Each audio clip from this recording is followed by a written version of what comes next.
Hello, welcome to April in Portland.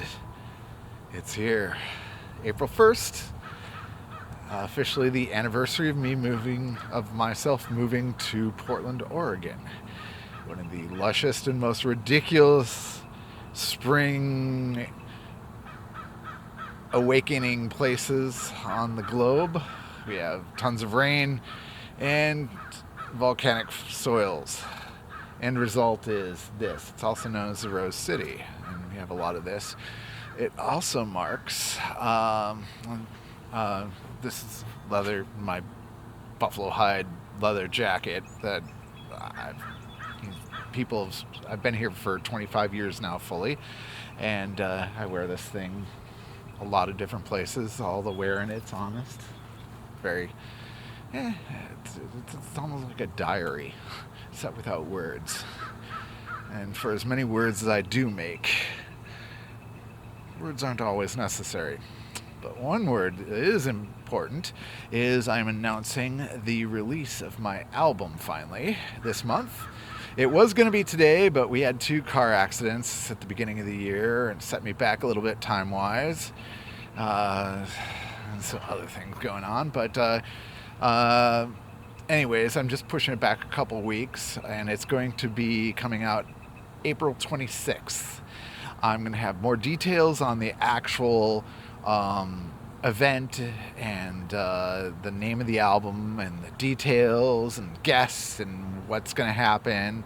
But it's going to be a great event. It's going to be really important for just the morale of people in the city. I think we need sort of good civic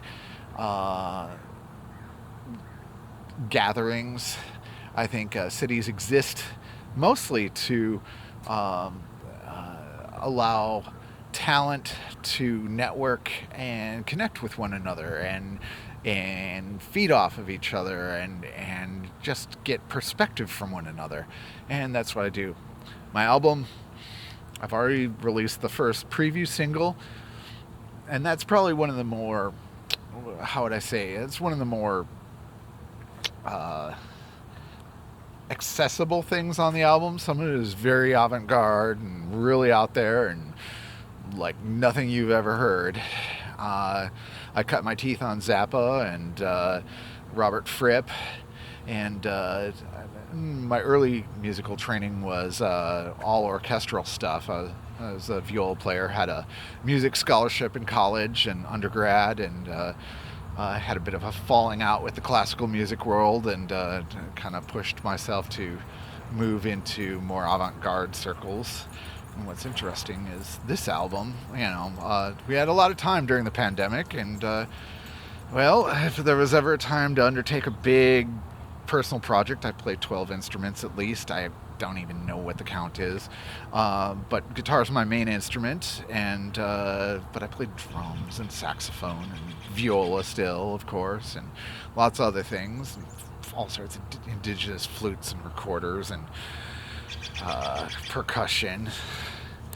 Anyways, what can I say about it? I'm very proud of it. It's a huge undertaking. It might be a very long time before I do another one of these, but if there was ever a time to undertake a large avant-garde double album of music, well, this is it. That pandemic was. And I'm ready to move on to new projects that I have going on, but I'm very proud of it, and it's turning out.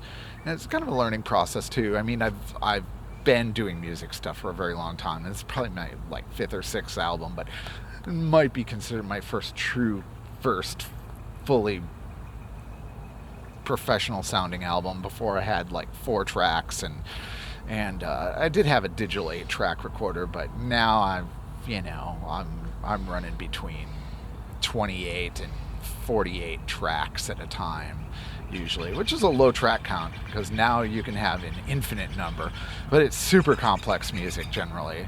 A few things aren't, but it's just mixing astrocytes. No, it's called occultation astrocytes, and in parentheses, knife skills. And it's an instrumental. It's a bit of a tribute to Neil Peart, the drummer from Rush, who died a few years ago. He was a major influence on me as well. Not so much his playing, and I'm nowhere near as good as he is, but on certain days, I'm like a wear drummer. I usually track drums on full moons when I'm less self-conscious and just sort of go for it, and I get a take that I liked. And I'm impressed with some of the crap I did because I don't conceive of myself primarily as a drummer. I'm an interesting drummer. And I had a drum lesson with, what is it? Super famous Dave Brubeck drummer, Joe Morello. He switched me from matched grip to traditional grip. And when people tell me, oh yeah, you were Morello'd, and that's kind of cool. Oh, what else is there? Yeah, we're just... but it's going to be at the Skyline Tavern. And depending on how many people we have, when I eventually make tickets available and stuff, I'll do one or two performances in it. So if we need more, because you can only fit so many people there, it's one of the greatest venues in Portland, and there'll be visual art and other stuff there as well, and other guests, and you'll get to hear me play live, which I'm dynamic. What else? So, looking forward to seeing you there. It's going to be great, and it's bright out here. It's this time of year. My eyes just get really sensitive. Anyways, looking forward to seeing everybody there, and what else about it? And expect the unexpected. Nothing I ever do is normal or straight or what you're going to expect. Hell, I don't even... I'm trying to surprise myself. And so that's... And all of it's improvised. Although I tend to impose... I'm a structural thinker. So I tend to sort of start coalescing and creating structures out of nowhere. That's one of my gifts. That being incredibly annoying. I know it's April 1st and you think I'm messing with you, and that's one of the things I like to do. I like people to think, hey, is he kidding? Is he actually going to do it? Yeah, I don't bluff, but I do want you to think I might be, but I'm not. And it's going to be great. And curating some projects as well, and all sorts of other websites and stuff coming for you. It's going to be a big year. Ciao. Good talking to you, and enjoy the spring.